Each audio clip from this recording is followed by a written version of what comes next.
دو باغ ہیں میرے پاس، دو گارڈن ہے، ایک مدینے کے اوپر حصے میں اور ایک مدینے کے نیچے حصے میں۔ اے اللہ کے نبی، میں نے دونوں باغ اللہ کو قرض حسنہ دے دیا، میں نے دونوں باغ اللہ کو دے دیا قرض حسنہ۔ اللہ کے نبی فرماتے نہیں، اے ابو الدرداء تم ایسا نہ کرو، اگر تم دونوں باغ صدقہ کر دو گے، اللہ کو قرض حسنہ دے دو گے، تو پھر تمہاری روزی روٹی کیسے چلے گی، تمہاری معیشت کیسے چلے گی، تم زندگی کیسے گزارو گے، تمہارے بیوی اور بچے پھر کیا کھائیں گے؟ ایسا کرو، تمہارے پاس دو باغ ہیں، ایک باغ اللہ کو قرض حسنہ دے دو اور ایک باغ اپنے پاس رکھ لو۔ تب حضرت ابو الدرداء انصاری نے ایک باغ اللہ کو دے دیا قرض حسنہ اور ایک اپنے پاس رکھ لیا۔ بتانے کا مقصد میرے بھائیوں صرف اتنا ہے، بتانے کا مقصد میرے بھائیوں صرف اتنا ہے کہ اللہ ایک آیت نازل ہوئی، فوراً اس کے اوپر انہوں نے عمل کر لیا ہے۔ وہ پورا قرآن نہیں سنتے تھے اور نہ ہی پورا قرآن سن کر یہ دیکھتے تھے کہ اب ہمارے مطلب کی باتیں کون سی ہے، اس پر ہم عمل کریں گے، اور جو ہمارے خلاف ہے ہم اس کو چھوڑ دیتے ہیں۔ یہ ان کا رجحان نہیں تھا۔ انہوں نے اسلام کو، اسلامی احکام کو، قرآن کو کرانہ مرچینٹ کی دکان نہیں سمجھی تھی کہ جو چیز میرے مطلب کی ہے وہ ہم لے لیں اور جو چیز میرے خلاف ہے اس کو ہم ترک کر دیں۔ نہیں نہیں میرے بھائی، وہ قرآن پڑھتے نہیں تھے، قرآن کی تلاوت کیا کرتے تھے۔ آج ہمارے ہاں پڑھنے کا شوق ہے، کوئی مر جائے تو لاؤ پورا قرآن، کوئی دکان کھولو تو پڑھ لو پورا قرآن، کوئی گھر بناؤ تو بلا لو کرائے کے ٹٹوؤں کو اور پڑھ لو پورا قرآن۔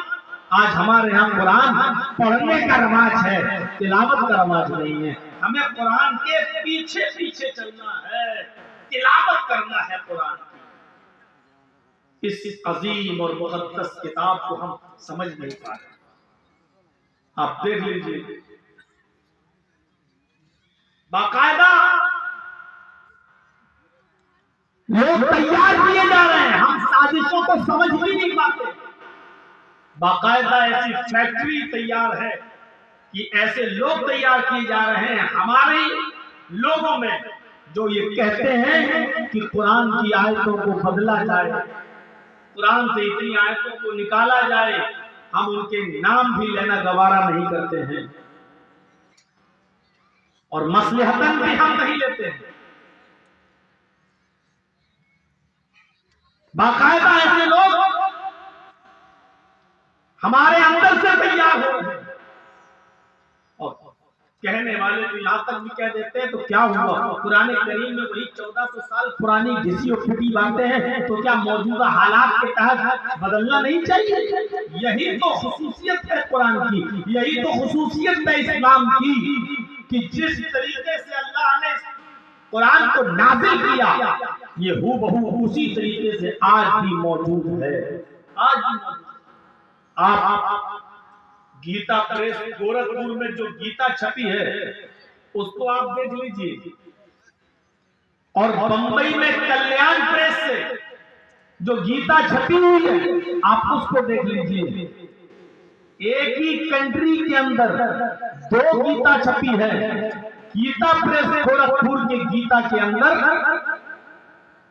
شریمد بھاگوت گیتا کے 6 ادھیائے کے 10ویں منتر میں جو لکھا ہے وہی مہاراشٹر کلیان سے چھپنے والی گیتا کو آپ دیکھ لیں، اور وہی گیتا اٹھائیں آپ 6واں ادھیائے اور 10واں منتر، آپ کو بمبے سے چھپنے والی، کلیان سے چھپنے والی گیتا کے اندر 2-3 شبد زیادہ بڑے ہوئے ہیں۔ گیتا پریس گورکھپور سے جو چھپی ہے اس میں لکھا ہے یوگی جیت ستت ماتمانم رہاسے ستھا ایکاکی اچتاتما نراشیر پرگرہ، اتنا لکھا ہے۔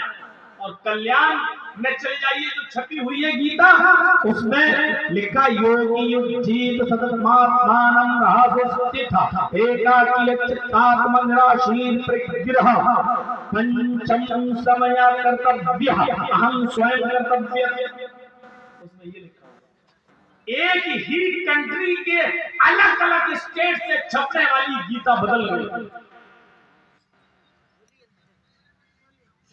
والمیکی رامائن اور